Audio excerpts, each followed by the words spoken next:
1998 was the year Hollywood decided since we can't make a cool kaiju movie, we'll just steal other IPs instead. Sony, the parent of TriStar and Columbia Pictures, is to blame. Which, I know. Sony is a Japanese company, the founding nation of kaiju films and the birthplace of Godzilla. This film is considered trash due to using the legendary name, but I'll tell you what, it's not a bad movie. Yes, the Godzilla stuff throws people off, and even pisses off passionate fans, but this film dares to go in a direction no one will ever try again. So as we grieve over the poor decision to include Godzilla in the title, I'm going to try and tell you why this film is a good one. So buy the ticket, take the ride, come with me.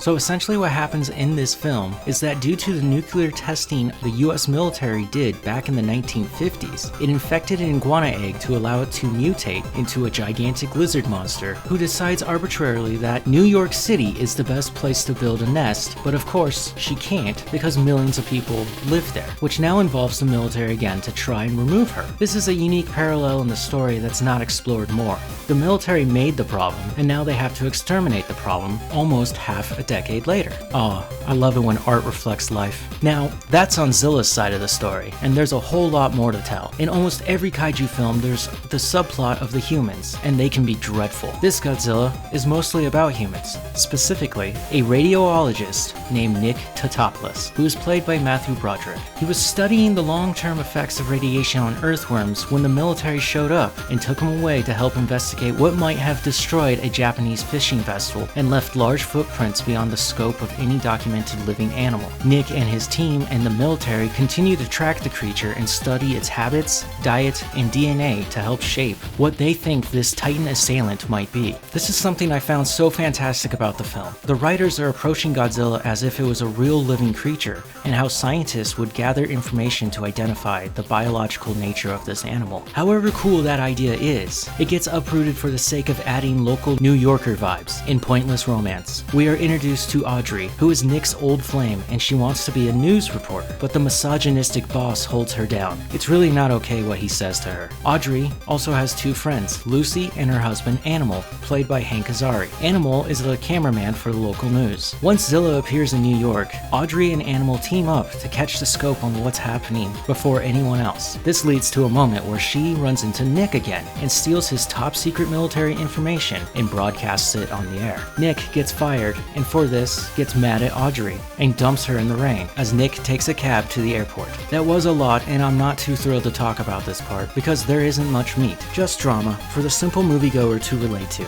Like Zilla destroying a heavily populated city wasn't enough. The third part of this film is the best. Finally, some action and style. See, in this cab Nick takes back to the airport, it's revealed that the driver is actually an undercover French Secret Service member by the name of Roach, Jean Reno, who Nick has met before. Roach takes Nick to the secret French base, where he reveals they too have been tracking Zilla and want to know where the nest is, and offers to have Nick accompany them so they can destroy it before any of them hatch. Armed with weapons, they head underground to follow the tunnels that lead them into the heart of Madison Square Garden, where they find hundreds of eggs all about to hatch. It's like Jurassic Park on steroids, and from here on, it's all action, to the very end, where it wraps up in about 2 minutes with a special scene at the end of an egg hatching another Zilla. Note, this scene is before the credits, and if this film was made today, it would have been a post-credits scene.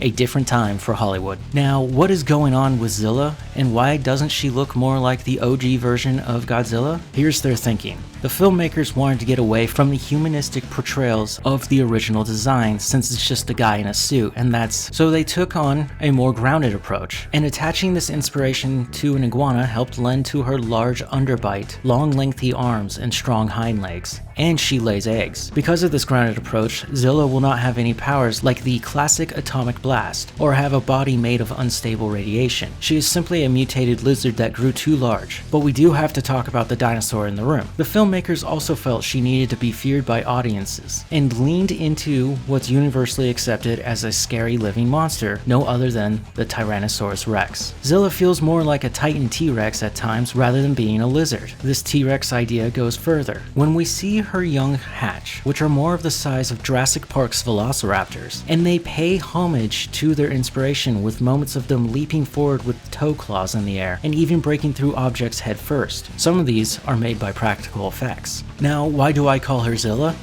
Here's how this went.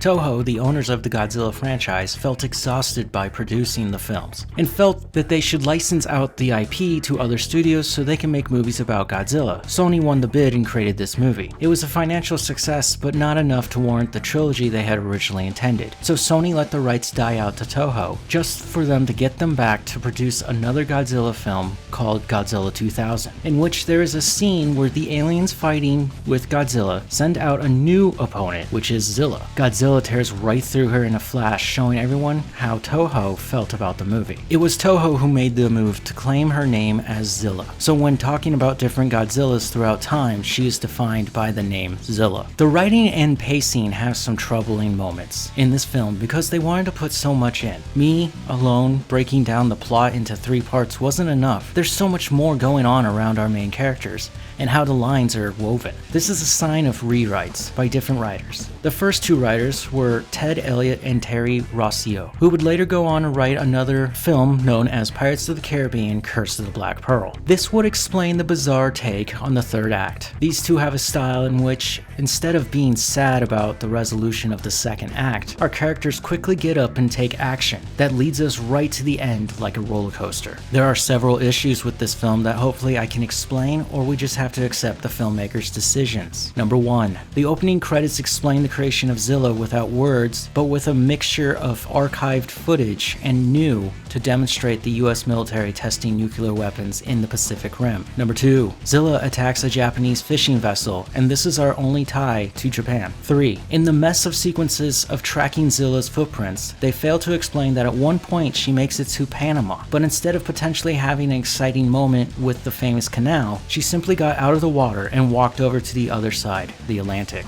Number 4. It's a slow burner, and even though Zilla has made landfall in the Big Apple, we still don't get a full shot of her until the fish bait scene. Number 5. Audrey and her friends, along with her failed dream to be a news reporter, feel almost contrived until they begin to interact with our already established characters. Number 6. No one can get Nick's last name right, Tatopoulos, and often throws side jabs because he's studying the effects of long-term radiation on earthworms, hence the berating insult, worm guy. Like, come on, admit your character is a weak, useless chump, or come up with a better insult. I believe the study of any scientific field is an admirable one. Number 7. The French Secret Service was on Zilla's tail from the start, yet the American military has no idea they've infiltrated them already, which makes me think the filmmakers are making fun of how dumb we are. Number 8. Who gives about the subplot with the New York mayor having a meltdown while the city's being quarantined? He should have been standing with the military, explaining to the citizens that these precautions are necessary, not screaming at them in their war room. The only person who should be in that room would be a much higher ranking government official, other than a lousy mayor. Number 9. The US military is made out to look even more like fools. For each time they bring out the big guns, most of them end up killing each other or destroying precious landmarks. Number 10. P. Diddy made the theme song with the guitars from Led Zeppelin. It's an amazing track called Come With Me that's become an amp-up song before sporting events, but because of what's come to light, the song has been buried for good reason. Number 11. There are too many characters, too many subplots, too many scenes that go nowhere. There is a core cast aside from everything, but you wouldn't know who they are until you're 2/3 of the way through, and it only consists of Nick, Audrey, Roach, and Animal, plus Zilla. We don't need to hang out with all these other characters. It just fluffs the film out. Keep it simple. I give this film 4 out of 5 stars because at the heart of this film, it's an awesome disaster movie mixed with clever science and a kaiju wreaking havoc on New York City. I know that Zilla isn't everyone's favorite iteration of the classic King of the Monsters, but she has a reason for her looks and behavior. If you ask yourself what if they stripped the title of Godzilla out of the name of the monster, most audience wouldn't have seen this film, and it would go down as a cult classic. But it's not. It's just been harassed by kaiju fans as the worst adaptation ever. The acting is good, the dialogue between characters helps flesh out their relationships with each other, and the emotional depth most films never approach. I'll use the character Animal as an example here. After Audrey betrays Nick, Animal decides on his own to chase down Nick to talk him out of being mad at her. It's not a heroic moment, but it teaches us that Animal is not a douche. Not to mention that third act, instead of being sad about the betrayal, let's go find the nest, which escalated until the end of the film, which makes it a damn fun ride. After Sony decided not to pursue a sequel, and they let the rights run out. After the reaction to Zilla, it would be almost a decade and a half before Hollywood would tackle Godzilla again. So tell me in the comments below, do you like this movie? Or do you hate it? And why? For me, it's not just nostalgia, but the elation of science and finding a new megaspecies is what makes it a terrific adventure. I hope everyone enjoyed this review. Bye.